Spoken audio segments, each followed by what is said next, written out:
Hello बच्चों, good evening. आज हम आपको जो टेंस का बचा हुआ भाग था, पास्ट परफेक्ट बचा हुआ था और आपका फ्यूचर के 3 बचे हुए थे, कंटिन्यूअस, परफेक्ट और परफेक्ट कंटिन्यूअस। आज हम उनको कंप्लीट करके ये चारों और आपका पूरा टेंस 3 लेक्चर में खत्म कर दिए हैं। और इसमें कुछ भी छूटा हुआ नहीं है, आपके लिए एकदम पर्याप्त मैटर है। इतना है कि आपके सिलेबस से थोड़ा सा ज्यादा ही होगा, कम ना है। इसको आप अच्छे से आज का वीडियो देखेंगे, आज का लेक्चर देखेंगे और इसको पूरा कंप्लीट कर लेंगे। ये रिवीजन के लिए आपको 3 वीडियो मैक्सिमम 2 आवर्स का होगा, तीनों मिला के। और ये आप 2 घंटे में अच्छे से अगर इसको पढ़ लिए तो आपको फिर नरेशन वाइज आगे के जो चैप्टर चलने वाले हैं बहुत ही अच्छे से आप समझ और कर पाओगे उसको। चलो हम ज्यादा इसकी कहानी ना करते हुए अपने टॉपिक पे चलते हैं। आज हमारा पास्ट परफेक्ट, इसका सीक्वेंस इसलिए बच्चों को गड़बड़ाया गया था क्योंकि ये थोड़ा बड़ा है और इसमें आपको ज्यादा तो टाइम लेना था, इसलिए इसको आज कर दिए हैं। बाकी सीक्वेंस से कोई फर्क नहीं पड़ता है, समझ में आना चाहिए बस। चलिए इसका हम आगे का देखते हैं। तो बच्चों आज हम देखेंगे पास्ट का परफेक्ट टेंस। ये क्या कहता है भाई? ये कहता है कि हमारी आइडेंटिफिकेशन क्या होगी कि हम बात करेंगे पास्ट ऑफ द पास्ट की। मतलब जो घटना घट चुकी है उस घटना के अंदर जाके उस घटना से भी पहले की घटना की बात करना, तो वो पास्ट ऑफ द पास्ट होता है। जैसे मान लीजिए कोई कह रहा है कि उसने उस टाइम पे किसी का नाम लिया, जान लीजिए जैसे एग्जांपल देखते हैं हम लोग, तो एग्जांपल से हमको क्लियर हो जाएगा कि पास्ट ऑफ द पास्ट होता क्या है। देखिए, देखो, he had bought a book before. ये कह रहा है उसने एक किताब पहले ही खरीद ली होगी। किताब जो है खरीदी है, किसी ने किताब खरीदी है और वो किसी और की बात कर रहा है कि उसने पहले ही खरीद ली होगी। मतलब वो जो खरीदा है वो तो पास्ट में खरीदा है और वो किसी और की बात कर रहा है कि वो उससे भी पहले। तो हो गया ना पास्ट का भी पास्ट, तो इसीलिए उसको पास्ट ऑफ द पास्ट कहते हैं।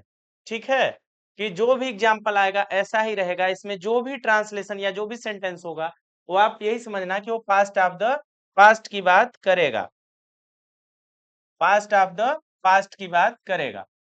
और ठीक है, इसके बाद इसमें बेटा दो टाइप के वाक्य होते हैं। एक होता है जिसमें पहले या बिफोर आफ्टर वाला, पहले बाद में, डॉक्टर आया मरीज मरा, ये वाला सुने होंगे आप। और इसमें एक होता है सिंपल वाला।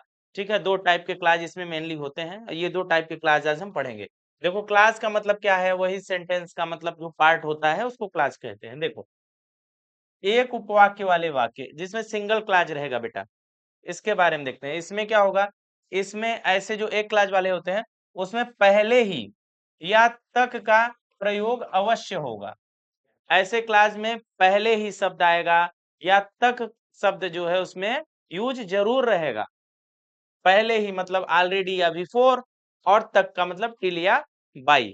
तो हम ऑलरेडी कहाँ लगाएंगे, बिफोर कहाँ लगाएंगे, टिल कहाँ लगाएंगे और बाई कहाँ लगाएंगे। अच्छा बच्चों, एक बात ध्यान देना, पास्ट परफेक्ट की जो हेल्पिंग वर्ब होती है ना, वो होती है हैड। हैड, इसकी हेल्पिंग वर्ब क्या होती है? हैड होती है। हैड से कोई समझौता नहीं, इसमें बस सिंगल हेल्पिंग वर्ब है, हैड है। देखो,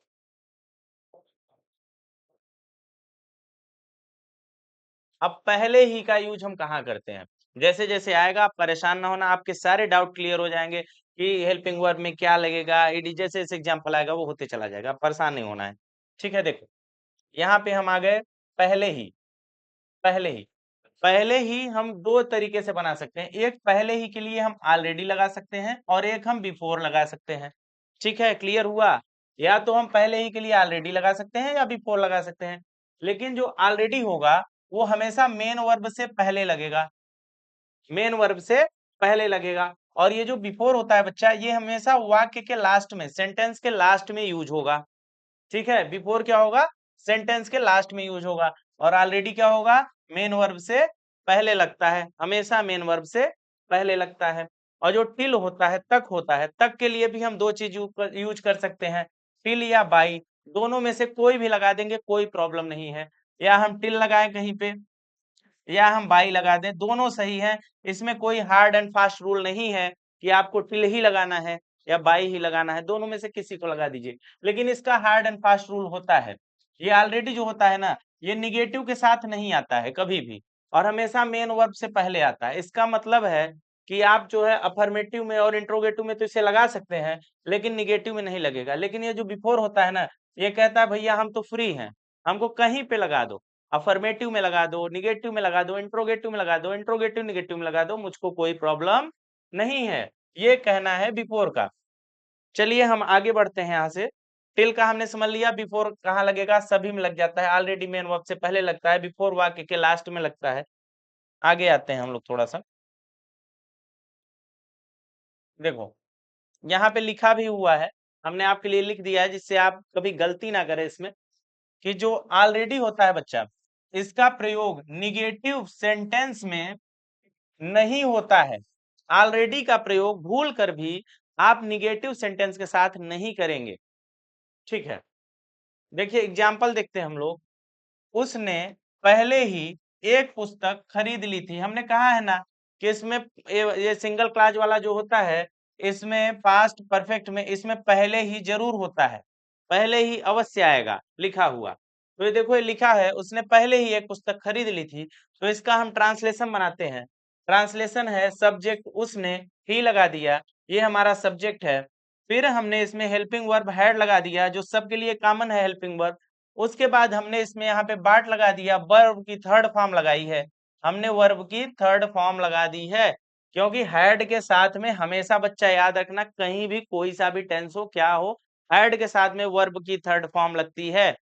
ये आज के बाद क्लियर कर लेना, आपको टेंस वेंस से मतलब नहीं है। एक बात हमेशा दिमाग में रखे रहना कि हैड प्लस वर्ब की थर्ड फॉर्म ही होती है।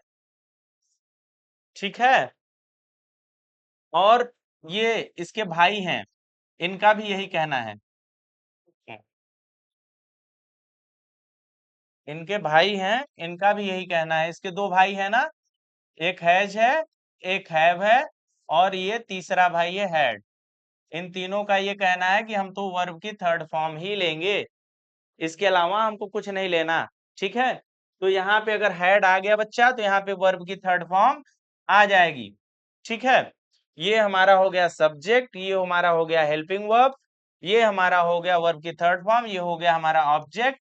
तो मेन वर्ब से जस्ट पहले हमने ऑलरेडी लगा देना है, मेन वर्ब से जस्ट पहले हमको ऑलरेडी लगा देना है। तो ये हमारा ट्रांसलेशन बन गया, he had already bought a book, उसने पहले ही किताब ले रखी है। ठीक है, या खरीद ली थी। अब देखना है कि अगर इसमें बिफोर वाला लगा के बनाना हो, ये वाला तो बिल्कुल सही है, नो एरर, बिल्कुल ठीक है। अब बिफोर लगा के बनाना हो तो कैसे बनाएंगे, देखिएगा। ये हो गया अपना सब्जेक्ट, ये हो गया हैड हेल्पिंग वर्ब, ये हो गया वर्ब की third form, subject helping verb verb की थर्ड फॉर्म, ये हो गया आपका ऑब्जेक्ट। पूरा सेंटेंस खत्म हो गया हमारा, लास्ट में हमको बिफोर लगा देना है। ये अपना बिल्कुल सही हो गया। He had bought a book before, उसने पहले ही किताब खरीद ली है। ठीक है, ऐसे होता है ये, बिफोर वाला सबसे लास्ट में जाएगा, और ऑलरेडी लगाना होगा तो मेन वर्ब से पहले लगा देंगे।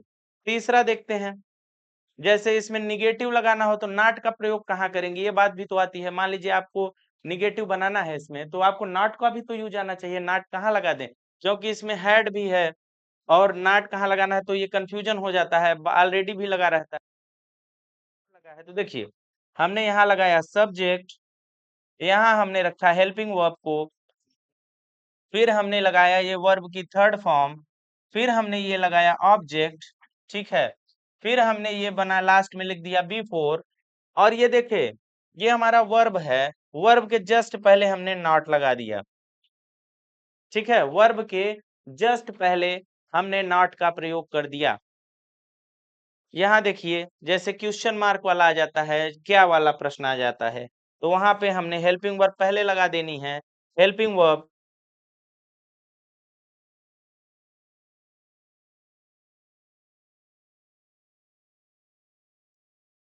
ये देखिए हेल्पिंग वर्ब हमने पहले लगा दी है, हेल्पिंग वर्ब के बाद हमने सब्जेक्ट लगा रखा है, फिर हमने वर्ब की थर्ड फॉर्म लगा रखी है, फिर यहाँ पे ऑब्जेक्ट लगा रखा है।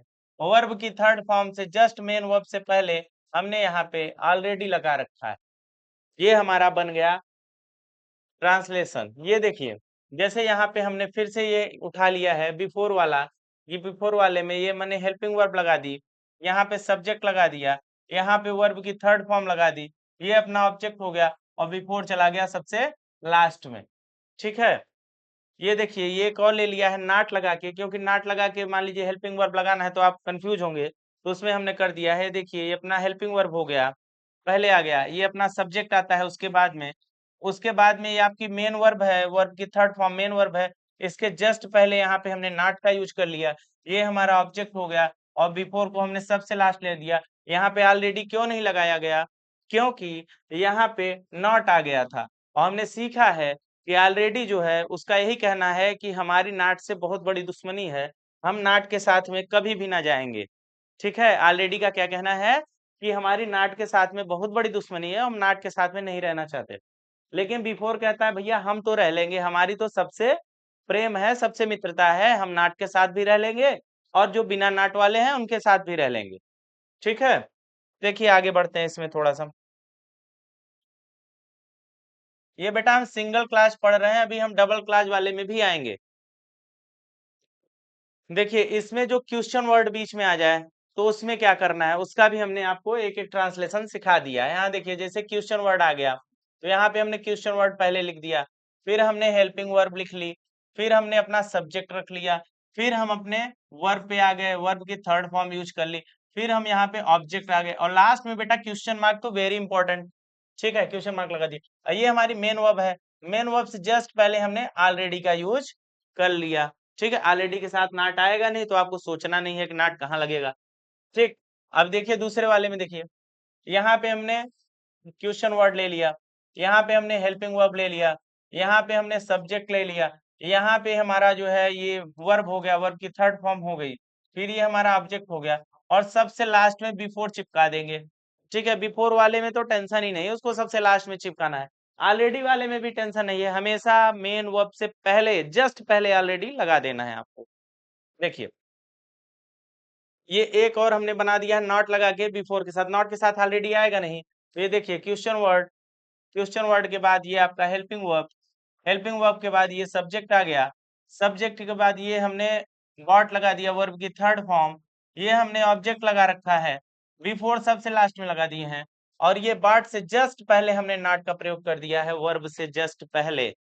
ठीक है, उसके बाद इसमें एक और देखो एक तरीके का और आता है जिसमें टिल या बाई लगा हुआ होता है, तो आप ये भी जान सकते हो, अगर यहाँ पे हेड है, वर्ब की थर्ड फॉर्म है, हेड है, वर्ब की थर्ड फॉर्म है और यहाँ पे टिल या बाई है, तो आपको सीधे जान जाना है कि ये कहाँ पहुंचा रहा है, पास्ट परफेक्ट में पहुंचा रहा है।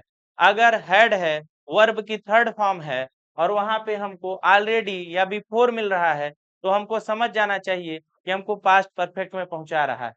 ठीक है, हैड प्लस वर्ब की थर्ड फॉर्म ये इंगित करता है पास्ट परफेक्ट को, हैड और वर्ब की थर्ड फॉर्म।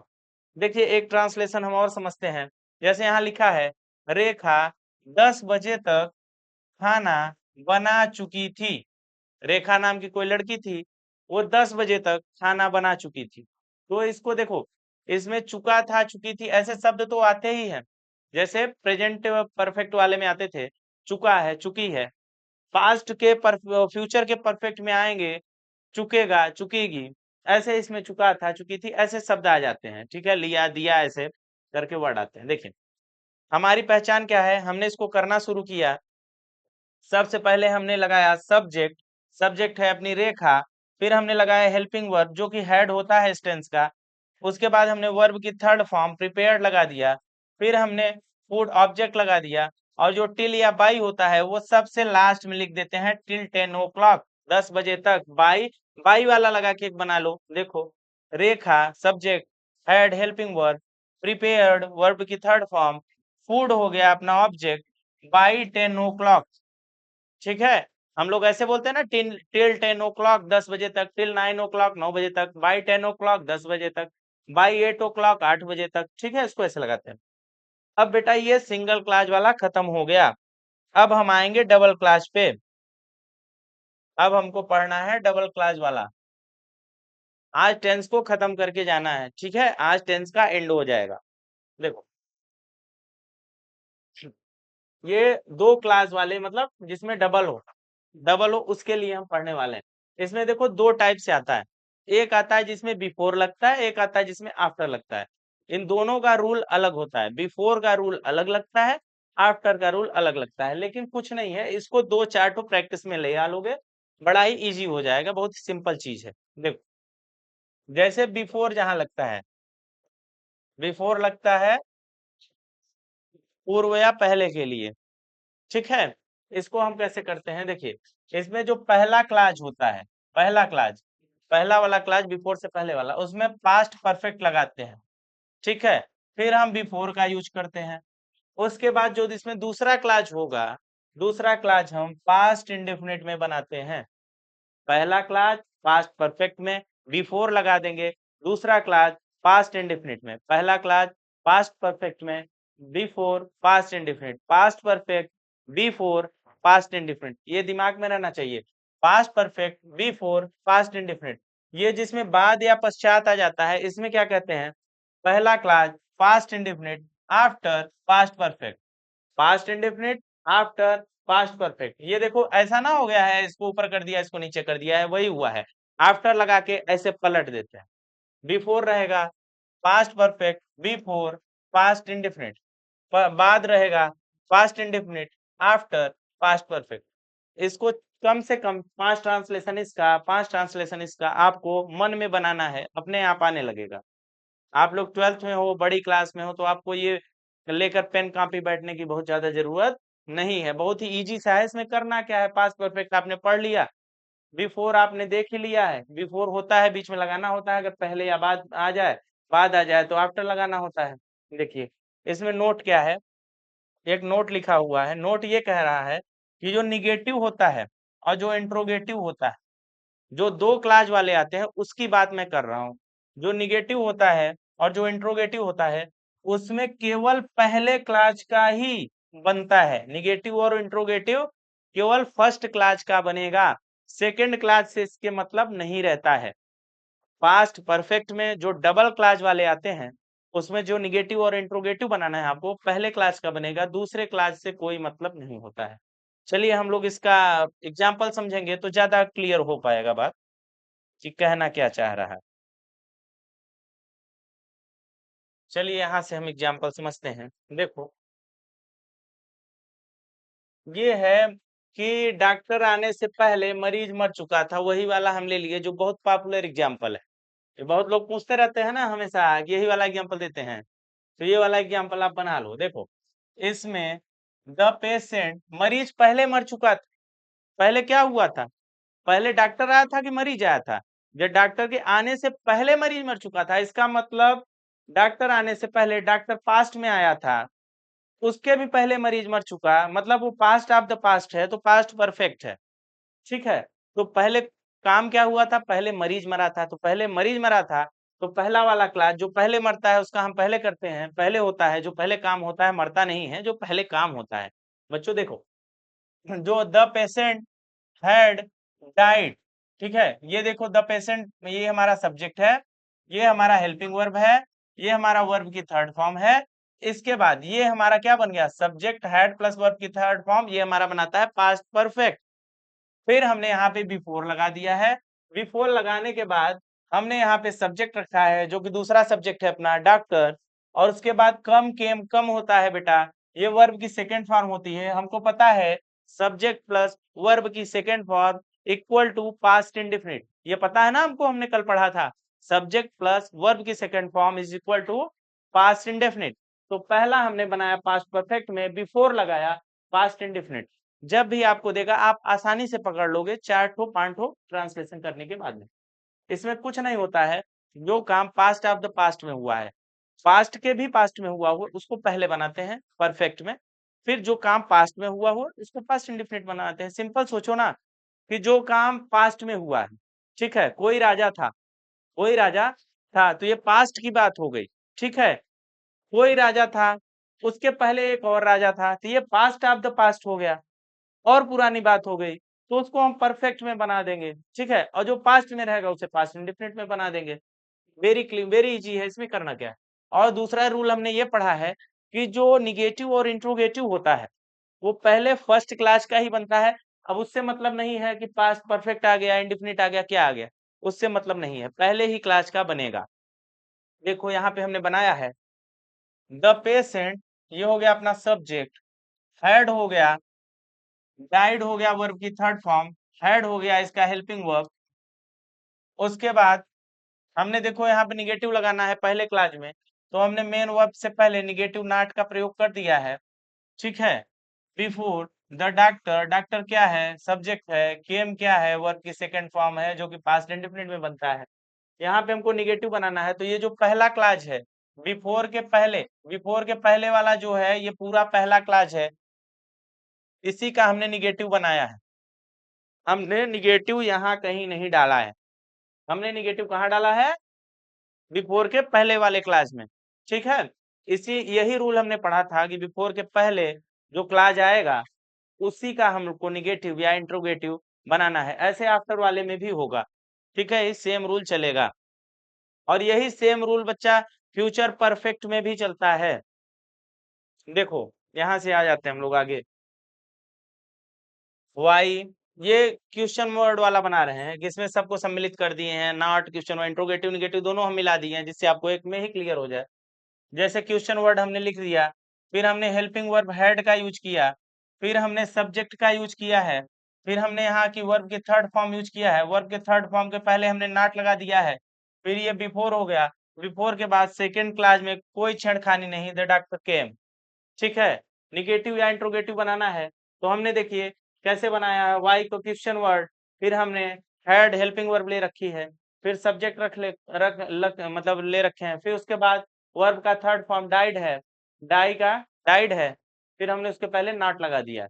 ठीक है, सेकेंड क्लास हमने नहीं छुआ है, ना यहाँ पे छुआ ना यहाँ पे छुआ, सेकेंड क्लास से कोई लेन देन नहीं है, पहले क्लास का ही इंट्रोगेटिव और निगेटिव बनता है, ये बात आप दिमाग में रखे रहिएगा। थोड़ा सा ये टेंस रूल है इसमें दो तीन, और कुछ है नहीं, इजी ही है। ठीक है, देखिए एक ट्रांसलेशन इसमें और लेते हैं, आफ्टर वाला लेते हैं, कि आपके आने के बाद मैंने पढ़ाया। मैंने कब पढ़ाया, जब आप आ गए, आप पास्ट टेंस में आए, आप आए होंगे 10 मिनट पहले, उसके बाद मैंने पढ़ाया। ठीक है, तो इसका मतलब क्या है कि मैंने जब आप आ गए थे, ये पास्ट ऑफ द पास्ट हो गया, उसके बाद मैंने पढ़ाया, ये पास्ट है।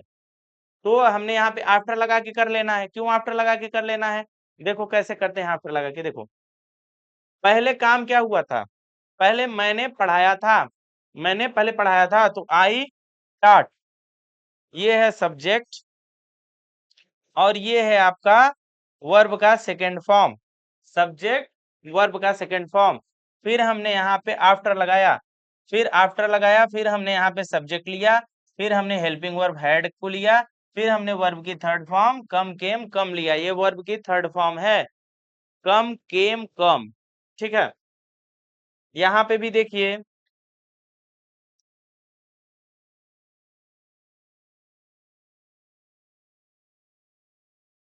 देखो यहाँ पे भी हमने बनाया है, इसका हमको इंट्रोगेटिव या निगेटिव बनाना होगा, तो कैसे बनाए हैं, यहाँ पे देखिए क्वेश्चन वर्ड, यहाँ पे हमने पास्ट इंडेफिनिट का हेल्पिंग वर्ब क्या होता है, डिड होता है ना, तो हमको यहाँ पे निगेटिव बनाना है या इंट्रोगेटिव बनाना है, तो पास्ट इंडेफिनिट पहले ही क्लास का बनाते हैं, दूसरे क्लास से मतलब नहीं होता है, चाहे वो इंडेफिनिट हो या परफेक्ट हो, तो हमने उसी हिसाब से कर रखा है इसको। ये देखिए, ये हेल्पिंग वर्ब है डिड पास्ट इंडेफिनिट का, फिर हमने यहाँ पे सब्जेक्ट ले रखा है, फिर यहाँ पे हमने नॉट ले रखा है, क्योंकि जस्ट मेन वर्ब से पहले हमने यहाँ पे नॉट लगा रखा है, और वर्ब की फर्स्ट फॉर्म लगती है डिड के साथ में। ठीक है, इसके पहले नॉट लगा रखा है हमने, तो ये फिर उसके बाद आफ्टर लगा रखा है, आफ्टर लगाने के बाद छेड़छाड़ नहीं करते हैं, यू सब्जेक्ट हो गया, हैड हेल्पिंग वर्ब हो गई, और ये हो गया वर्ब का थर्ड फॉर्म। सिंपली इसमें कोई छेड़छाड़ नहीं करनी है आफ्टर के बाद में, चाहे वो परफेक्ट आ जाए या इंडिफिनिट आ जाए, पहले ही क्लास का हमको इंट्रोगेटिव निगेटिव बनाना है। क्लास हमको याद कर लेने, बिफोर वाले में क्या रूल होता है, परफेक्ट पहले आएगा इंडिफिनिट बाद में, और इसमें आफ्टर वाले में क्या रूल होता है, इंडिफिनिट पहले आएगा परफेक्ट बाद में आएगा। क्लियर हो गया, अगर ना क्लियर हुआ हो, एक बार दो बार पीछे जाके इसको एक दो बार आप देखेंगे तो खूब आराम से क्लियर हो जाएगा, इसमें कुछ थोड़ी ना है, अपने से बनाना भी है। अब देखिए जो हमारा दूसरा टेंस है वो है फ्यूचर का कंटिन्यूअस टेंस, फ्यूचर का कंटिन्यूअस टेंस, इसकी आइडेंटिफिकेशन क्या होती है? ये कहता है कि फ्यूचर में कार्य कंटिन्यू रहेगा, फ्यूचर में कार्य के कंटिन्यूटी की बात करता है, जारी रहने की बात करता है। और जो सेंटेंस होता है उसके लास्ट में रहा होगा, रही होगी, रहे होंगे, ऐसे टाइप के वर्ड्स आते हैं। ठीक है, इसमें हेल्पिंग वर्ब का रूल क्या कहता है? हेल्पिंग वर्ब का रूल ये कहता है बच्चा कि आई और वी के साथ में, आई और वी के साथ में हम शैल बी का प्रयोग करेंगे। शेष जितने लोग बचे हुए हैं उनके साथ में विल बी का यूज करेंगे और वर्ब की आईएनजी फॉर्म हम लगाएंगे। वर्ब की कौन सी फॉर्म? आईएनजी फॉर्म लगाएंगे। आई एन वी के साथ शैल बी प्लस वर्ब की आईएनजी फॉर्म, शेष के साथ विल बी प्लस वर्ब की आईएनजी फॉर्म। क्लियर? अब देखिए हम इसका एग्जाम्पल देखेंगे, क्लियर हो जाएगा।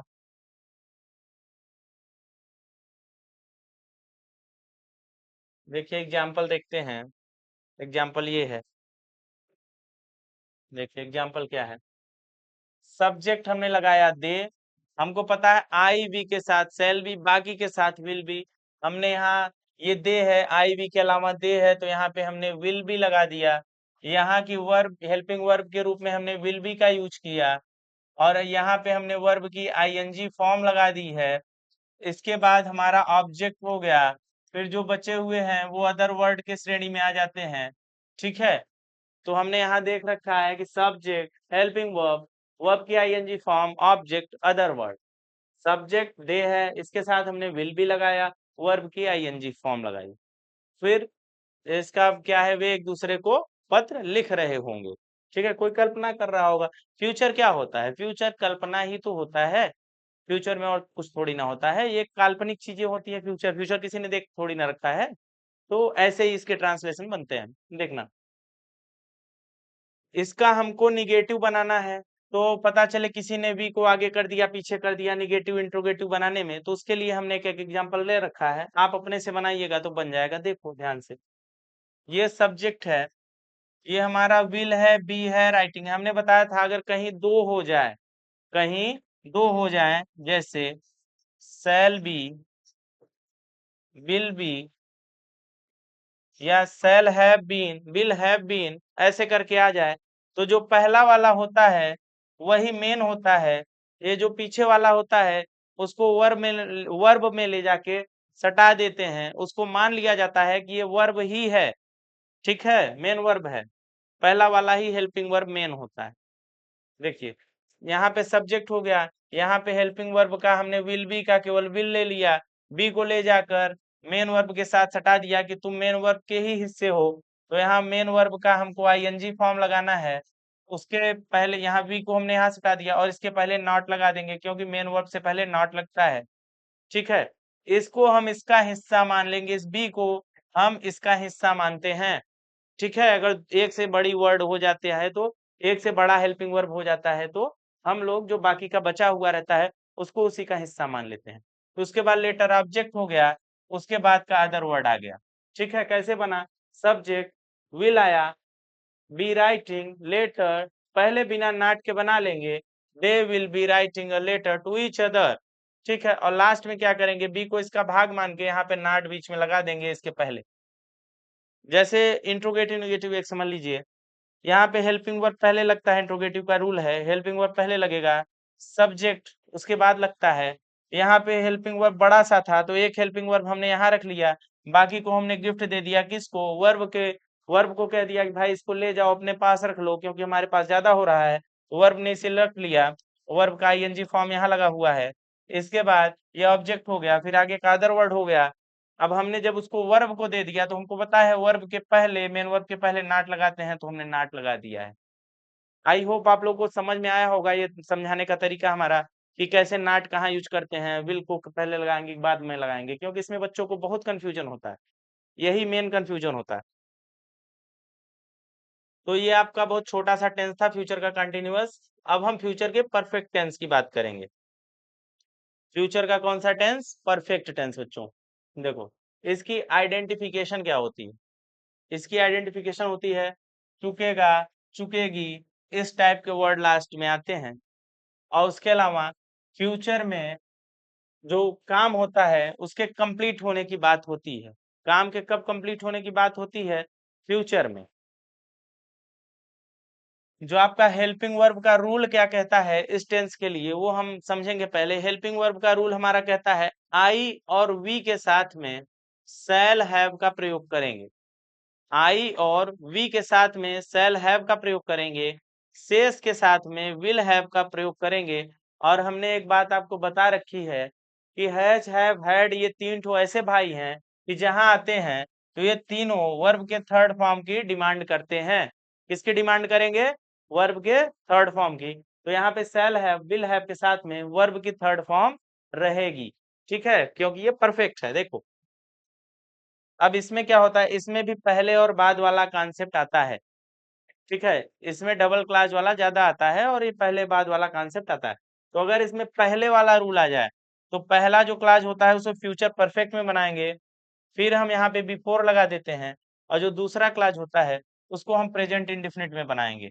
इसमें आफ्टर और बिफोर दोनों वाले में दूसरा क्लास प्रेजेंट इंडेफिनिट में बनता है। आफ्टर और बिफोर दोनों वाले में दूसरा क्लास प्रेजेंट इंडेफिनिट में हम लोग बनाते हैं।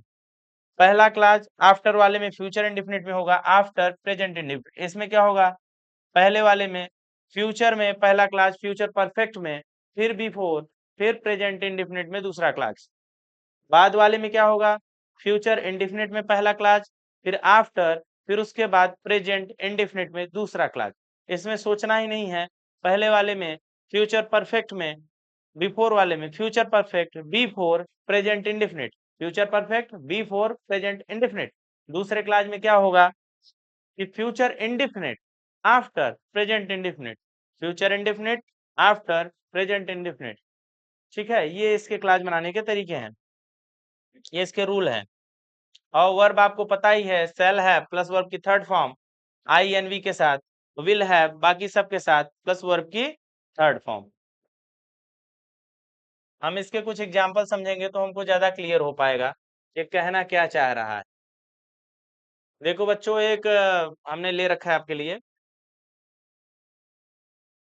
एग्जाम्पल इसके। रवि के दौड़ने से पूर्व मैं एक पत्र लिख चुकूंगा। रवि जब दौड़ेगा उससे पहले ही मैं एक लेटर लिख चुका रहूंगा, ये बात कह रहा है।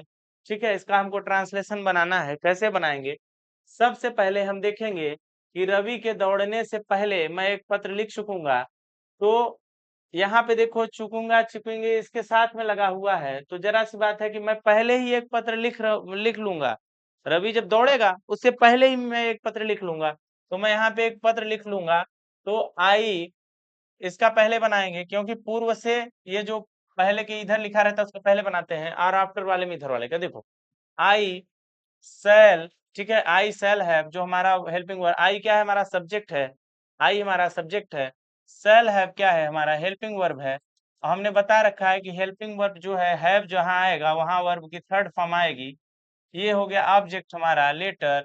फिर यहाँ पे हमने बिफोर लगा दिया। अब बिफोर के बाद जो होता है वो प्रेजेंट इंडेफिनिट होता है। तो यहाँ पे हमारा सब्जेक्ट हो गया रवि, और प्रेजेंट इंडेफिनिट में रन के साथ यस या यस वर्ब के साथ लगता है। प्रेजेंट इंडेफिनिट में क्या होता है, वर्ब के साथ यस या यस लगता है। ये ऐसे बनेगा। यहाँ देखो कि उस इंट्रोगेटिव निगेटिव वाला हमने एक आपके लिए ले रखा है, जिससे आपको कंफ्यूजन ना हो कि सेल हैव कहाँ जाएगा, विल हैव कहाँ जाएगा। उसका कॉन्सेप्ट देखिए, हमको लगता है ये आपको समझ में आया होगा। सब्जेक्ट रहेगा सेल हैव, वर्ब की थर्ड फॉर्म। अच्छा, रवि के दौड़ने से पहले मैं एक पत्र लिख चुकूंगा, तो पहले जो काम पहले होगा पहले वाले में पहले उसको बनाएंगे, जो काम बाद में होगा बाद वाले में पहले उसको बनाएंगे। ठीक है, ये दिमाग में आप रखे रहिएगा कि जो काम पहले होगा पहले वाले में उसको पहले बनाएंगे, जो काम बाद में होगा बाद वाले में पहले उसको बनाएंगे। देखना, काम का सीक्वेंस आप सेट कर देना, आपका सही बनेगा। दूसरा वाला हम देखते हैं, जैसे कि इंट्रोक्यूशन वर्ड निगेटिव वो सब आ गया तो कैसे बनाएंगे। तो इसमें क्वेश्चन वर्ड पहले ले लेते हैं। उसके बाद हमने बता रखा है कि एक से ज्यादा हेल्पिंग वर्ब आ गई, यहाँ पे हमारा हेल्पिंग वर्ब एक से बड़ी हो गई। ये देखो दो अक्षर की तीन अक्षर की हेल्पिंग वर्ब हमारी आ गई, दो तीन वर्ड की। ठीक है, अक्षर बोलना गलत होगा, वर्ड। ठीक है, सेल हैव विल हैव करके बड़ा बड़े हेल्पिंग वर्ब आ गए। तो हमने आपको बता रखा है कि जो पहला होगा वही हम मेन काउंट करते हैं, दूसरे वाले को मेन वर्ब का पार्ट बना देते हैं, दूसरे वाले को मेन वर्ब का पार्ट बना देते हैं। देखो क्वेश्चन वर्ड लगा दिया हमने, यहाँ सेल हैव में से केवल सेल उठा लिया हेल्पिंग वर्ब, दूसरे वाले को मेन वर्ब को दे दिया गिफ्ट, ठीक है। उसके बाद हेल्पिंग वर्ब के बाद सब्जेक्ट आता है, सब्जेक्ट लिख लिए, फिर हमने इसको यहाँ पे मेन वर्ब लिख लिया, मेन वर्ब, और इसकी थर्ड फॉर्म भी लगा दी। उसके बाद हमने एक लेटर जो कि ऑब्जेक्ट है इसको लिख लिया, ठीक है। अब मेन वर्ब से जस्ट पहले हमने यहाँ नॉट का प्रयोग कर दिया, हमको पता है नॉट का प्रयोग मेन वर्ब से जस्ट पहले किया जाता है, नॉट का प्रयोग मेन वर्ब से जस्ट पहले किया जाता है। और उसके बाद हमने बिफोर लगाया, बिफोर लगा के प्रेजेंट इंडेफिनिट बना दिया, रवि रन्स, रन में वर्ब में एस या एस लगा के हमने बना दिया इसे प्रेजेंट का इंडेफिनिट। तो नॉट का प्रयोग कहाँ करते हैं आपको क्लियर हुआ, एक से ज्यादा हेल्पिंग वर्ब रहे तो किसको कहाँ लगाएंगे ये क्लियर हुआ। पहले क्वेश्चन वर्ड रखेंगे, फिर हेल्पिंग वर्ब रखेंगे, फिर सब्जेक्ट रखेंगे। ये सारे से जितने टेंसेस हम अभी तक पढ़ रहे हैं सीक्वेंस एक ही है, बस हेल्पिंग वर्ब बदल जा रही है। ये आपने ध्यान दिया होगा कि सीक्वेंस एक ही है, बस हेल्पिंग वर्ब बदल जा रही है।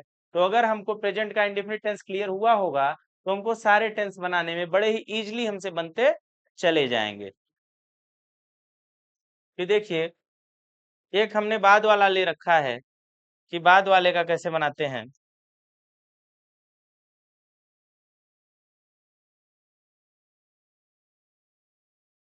देखें आपके हंसने के बाद वह गाएगा, कोई गाना गाने के लिए गया होगा तो बात हुई होगी, कोई दो लोग बात कर रहे थे कि आपके हंसने के बाद ही वो गाना गाएगा। तो हमको इसका ट्रांसलेशन करना है, तो हमने ऐसे ट्रांसलेशन का बना लिया है कि सबसे पहले हम सब्जेक्ट लिखते हैं, सब्जेक्ट यहाँ पे क्या है, ही है, वह गाना गाएगा, बाद में वह गाना गाएगा, पहले आप हंसोगे। हमने क्या बताया है, पहले आप हंसोगे, जो काम पहले होगा वो हम पहले लिख देते हैं, ठीक है। जो काम पहले होगा उसको हम पहले करेंगे, तो वह पहले हंसेगा तब ना वो गाना गाएगा, पहले वो हंसेगा, कोई हंसेगा पहले, तो जो हंसेगा उसको पहले कर देंगे। ही हो गया यहाँ पे वह, विल हो गया हमारा हेल्पिंग वर्ब, ठीक है, ही विल। यहाँ पे देखो सिंग हो गया हमारा, ये हो गया हमारा सब्जेक्ट, ये ओ वर्ब हो गया, सॉरी बच्चों ये वर्ब होगा अपना, ये हमारा वर्ब हो गया। फिर हमने यहाँ पे आफ्टर का यूज किया, फिर आफ्टर के बाद हमने ये सब्जेक्ट लगा रखा है, सब्जेक्ट के बाद में ये हमने यहाँ पे क्या लगा लिया है, ये हो गया हमारा verb, subject helping verb, verb after, फिर सब्जेक्ट और वर्ब। तो ये हमारा कैसे चलेगा,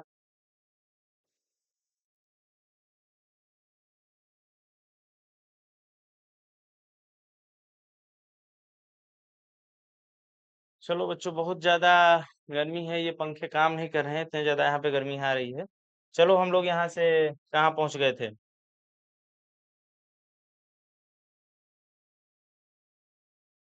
हाँ, आपके हंसने के बाद वह गाना गाएगा, वह गाएगा। देखो यहाँ पे हमने सब्जेक्ट लिख रखा है, सब्जेक्ट ले रखा है, सब्जेक्ट है हमारा, और ये हमारा विल है, सिंग है, ये हमारा फ्यूचर इंडेफिनिट है बच्चों। तो फ्यूचर इंडेफिनिट में हमको पता है सब्जेक्ट के साथ में विल या सेल का यूज करते हैं हेल्पिंग वर्ब के रूप में, और ये हमारा वर्ब हो गया। उसके बाद हम यहाँ आफ्टर का यूज करेंगे और सेकंड क्लास प्रेजेंट इंडेफिनिट में बनता है। तो प्रेजेंट इंडेफिनिट हमारा क्या है, सब्जेक्ट प्लस वर्ब, और अब में एस या यस नहीं लगेगा क्योंकि यहाँ यू है सब्जेक्ट, ही सी इट, और ये जो सिंगुलर होते हैं उनके साथ एस या यस लगता है, यू वी दे इन सब के साथ में नहीं लगता है प्लूरल के साथ में। तो ये सेकंड क्लास प्रेजेंट इंडेफिनिट पहला क्लास फ्यूचर इंडेफिनिट में बनेगा, आफ्टर वाले में याद रखना। तो अगर इसका निगेटिव बनाना हुआ तो कैसे बनाएंगे, तो हमको पता है कि निगेटिव या इंट्रोगेटिव से पहले क्लास का बनता है, पास्ट परफेक्ट वाले में भी यही बताए थे और यहाँ भी यही होगा। देखो व्हेन ये हमारा क्वेश्चन वर्ड है, यहाँ पे हमने हेल्पिंग वर्ब विल ले रखा है, फिर ये सब्जेक्ट है, यहाँ पे हमारा मेन वर्ब है, और इससे पहले हमने नॉट लगा दिया मेन वर्ब से पहले, तो इसी का हमने निगेटिव बना दिया है। आफ्टर इस तरफ वाले को नहीं छेड़ेंगे, यू लाफ, ठीक है। इस वाले में अब इसका समझ में आ गया हो आपको कि इंट्रोगेटिव निगेटिव इसका कैसे बनाते हैं, ठीक है। जैसे एक ट्रांसलेशन और देखेंगे हम, मैं 9 बजे तक अंग्रेजी पढ़ चुकूंगा, ठीक है।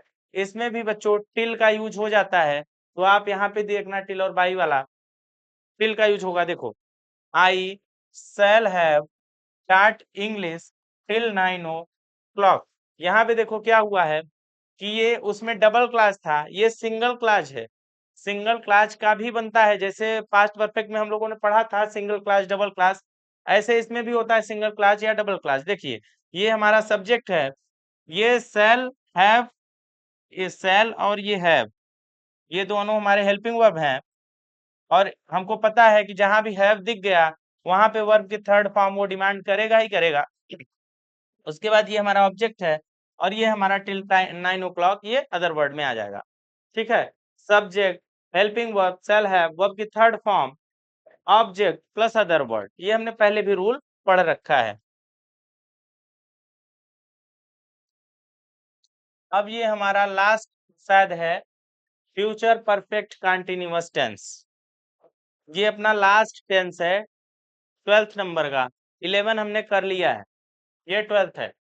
इसकी आइडेंटिफिकेशन क्या होगी ये हम थोड़ा देखते हैं। इसकी आइडेंटिफिकेशन कहती है कि इसमें रहा होगा, रही होगी, रहे होंगे, ऐसे शब्द आएंगे लास्ट में वाक्य के, और इसमें समय से का भी बोध होगा। समय का भी, समय से का भी। बच्चों याद रखना, अगर समय से का तुमको लग रहा है तो परफेक्ट कंटिन्यूअस होगा। अगर केवल समय है तो परफेक्ट होगा। केवल समय की बात करेगा तो परफेक्ट होगा। समय से की बात करेगा तो परफेक्ट कंटिन्यूअस होगा। ये हिंदी में बना के आप चेक कर लीजिएगा। जैसे, चलिए इस पे हम कभी बाद में जो है जब प्रैक्टिस करवाने लगेंगे ग्रामर पढ़ाने के बाद में, तो वहां पे आपको एक एक क्लियर करते चले जाएंगे, आपको क्लियर हो जाएगा। यहाँ पे देखिए कि इस टेंस का रूल क्या है हेल्पिंग वर्ब लगाने का। इसका हेल्पिंग वर्ब लगाने का रूल ये कहता है कि आई और वी के साथ में शैल हैव बीन लगाते हैं, और बाकी शेष जो हैं उनके साथ विल हैव बीन लगाते हैं, और सब के साथ में वर्ब की आईएनजी फॉर्म लगाते हैं।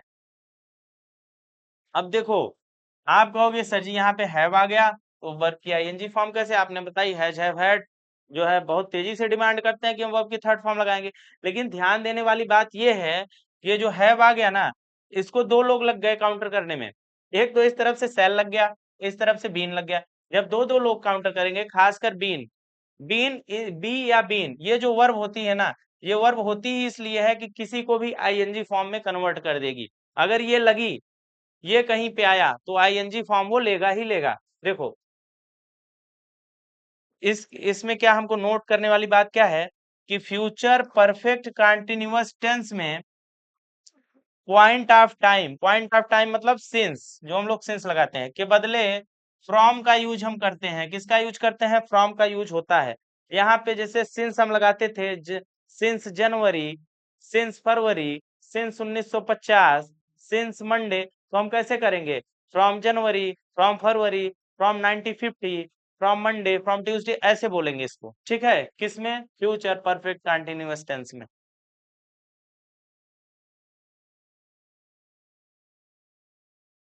देखिए, इसके कुछ एग्जाम्पल लिए हैं जिससे आपको क्लियर हो जाएगा अच्छे से। वह आधे घंटे से फर्श पर नाच रही होगी। कोई लड़की है, वो आधे घंटे से फर्श पे नाच रही होगी। तो इसका ट्रांसलेशन बनाना है। वह का हमने बना दिया सी, जो कि हमारा सब्जेक्ट है। उसके बाद हमने विल हैव बीन, जो अपना हेल्पिंग वर्ब है, इसको ले रखा है। फिर हमने वर्ब की आईएनजी फॉर्म लगा दी है। उसके बाद हमने ऑन द फ्लोर, ये ऑब्जेक्ट है हमारा। उसके बाद जो बचा है वो अदर वर्ड होगा। और ध्यान देने वाली बात यह है कि हाफ एन आवर, ये समय दिया हुआ है। समय से पहले हमने हाफ के लिए, इसके लिए फॉर लगा दिया, क्योंकि हाफ एन आवर या एन आवर या 2 आवर के पहले हम फार लगाते हैं। हमने कल पढ़ रखा है सिंस और फार के यूज में, क्योंकि ये ड्यूरेशन है। ये क्या है? ये बच्चों ये ड्यूरेशन है। ड्यूरेशन के लिए हम किसका यूज करते हैं?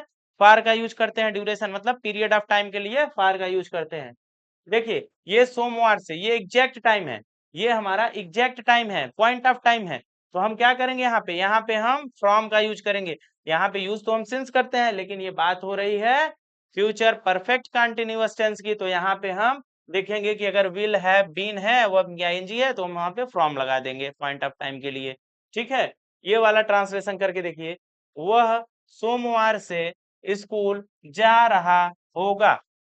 तो वह का हमने बनाया ही, सब्जेक्ट विल हैव बीन, ये हमारा हेल्पिंग वर्ब है, वर्ब की आईएनजी फॉर्म यहाँ पे लगी है। उसके बाद हमने ऑब्जेक्ट लिखा है, फिर हमने मंडे टाइम लिखा है, और टाइम से पहले हमने यहाँ पे फ्रॉम लगा दिया है, पॉइंट ऑफ टाइम है, मंडे फिक्स डेट है, फिक्स डे है, इसके पहले हमने फ्रॉम लगा दिया। अब हम देखते हैं कि इसका निगेटिव वाला बना के देख लेते हैं, क्योंकि निगेटिव वाले में आप कंफ्यूज हो जाओगे कहाँ नाट लगाना है, क्योंकि पहले तो दो दो मिलते थे, अब तो तीन भाई साहब मिल गए हैं। एक है will have been, shall have been, ऐसे बड़े बड़े लोग मिल रहे हैं, तो इनके लिए थोड़ा दिमाग चलाना पड़ेगा हमको। चलो हम लोग चलाते हैं दिमाग अपना। कैसे होगा, कुछ नहीं करना है, वही अपना पुराना वाला जो रूल है उसी को हम लोग करते चलेंगे। ठीक है, ये देखिए यहाँ पे हमने सब्जेक्ट ले रखा है जो कि है ही, उसके बाद हमने यहाँ पे विल, देखिए विल हैव बीन, हमने क्या बता रखा है कि अगर ये लिखा हुआ है will have been, shall have been, या कुछ भी लिखा हो, एक शब्द से ज्यादा बड़ा हेल्पिंग वर्ब हो, एक शब्द से ज्यादा बड़ा हेल्पिंग वर्ब हो, बस इतना ध्यान रखना है कि जो पहला वाला हेल्पिंग वर्ब होता है उसको हम प्रमुख समझ लेते हैं, उसी को समझ के हेल्पिंग वर्ब ट्रांसलेशन को बनाते हैं, और इन दोनों को, जो पीछे के दो हैं, 3 आ जाए, 5 आ जाए, 8 आ जाए, इन सब को हम क्या करते हैं, गिफ्ट कर देते हैं। किसे गिफ्ट करते हैं, ये गिफ्ट करते हैं हम लोग वर्ब को। वर्ब को कहते हैं कि ऐसा है कि इसको आप अपने पास रखिए, ये हमारे काम का नहीं है, ज्यादा हो रहा है, तो हम उस हिसाब से बनाते। तो ऐसे हमने इसमें भी बना दिया है, पहले वाले को मेन हेल्पिंग वर्ब ले लिया, ठीक है, उसके बाद हमने इन दोनों को दे दिया वर्ब को, वर्ब ने अपने पास रख लिया इसको, विल हैव बीन गोइंग, क्योंकि आईएनजी फॉर्म वर्ब की यहाँ पे लगेगी, क्योंकि यहाँ पे बीन आ गया है, ठीक है। और मेन वर्ब से पहले, ये पूरा मेन वर्ब है, तो इससे पहले हम नाट का यूज करेंगे, जो हमने यहाँ पे नाट लगा दिया है। उसके बाद टू स्कूल ऑब्जेक्ट हो गया, मंडे पॉइंट ऑफ टाइम है, तो इसके लिए हम यहाँ पे फ्रॉम का यूज करेंगे, ठीक है, क्योंकि ये फ्यूचर परफेक्ट कंटिन्यूअस टेंस है। अगर ये परफेक्ट होता तो जो उसका पास्ट का परफेक्ट होता, ये प्रेजेंट का होता परफेक्ट कंटिन्यूअस, तो हम वहां पे सिंस लगाते, क्या लगाते बच्चों, सिंस लगाते, वहां पे हम सिंस लगाते, यहाँ पे हम सिंस और फार लगाते, यहाँ पे हम फ्रॉम और फार लगाएंगे। देखो ये लास्ट वाला, जैसे क्वेश्चन वर्ड आ जाए और क्वेश्चन वर्ड के साथ निगेटिव भी आ जाए, ठीक है, तो हम कैसे बनाएंगे, इंट्रोगेटिव निगेटिव दोनों आ जाए तो हम कैसे बनाएंगे, सिंपल है, क्वेश्चन वर्ड को सबसे पहले लिख देंगे, ये हमारा क्वेश्चन वर्ड हो गया, उसके बाद हमने हेल्पिंग वर्ब लगा देनी है, जैसे कि हम हर बार लगाते थे, एक हेल्पिंग वर्ब इसको ले लिए, बाकी दोनों इसका दे दिए, मेन वर्ब को गिफ्ट कर दिए। फिर हमने यहाँ पे सब्जेक्ट लगा देना है, सब्जेक्ट लगाने के बाद हमने यहाँ पे मेन वर्ब लिख देनी है, मेन वर्ब की आईएनजी फॉर्म भी लिख देनी है। उसके बाद ये हो गया टू स्कूल, अपना ऑब्जेक्ट हो गया। इसके बाद हमको टाइम लिख देना है, और टाइम से पहले हमको फ्रॉम लगा देना है, क्योंकि ये पॉइंट ऑफ टाइम है, ठीक है। ये बन गया आपका ट्रांसलेशन। देखिए निगेट नॉट हमने कहाँ लगाया, मेन वर्ब से पहले, ठीक है, एक इसको वर्ब को मेन मान लिया, बाकी को उसको गिफ्ट कर दिया। समझ में आया बच्चों, ये आपका यहाँ पे पूरा टेंस का एंड हो गया है। अब ये टेंस हो गया खत्म। अब हम आपका कल से नया टॉपिक चलाएंगे। कल हम आपको पार्ट्स ऑफ स्पीच पूरा एक लेक्चर में कोशिश करेंगे समझा दिया जाए बेसिक, क्योंकि बाकी जो पार्ट्स ऑफ स्पीच का अच्छे से रूल रेगुलेशन होता है वो प्रैक्टिस में धीरे धीरे चलता रहेगा बच्चों। ठीक है, खुश रहिए, मजे में रहिए।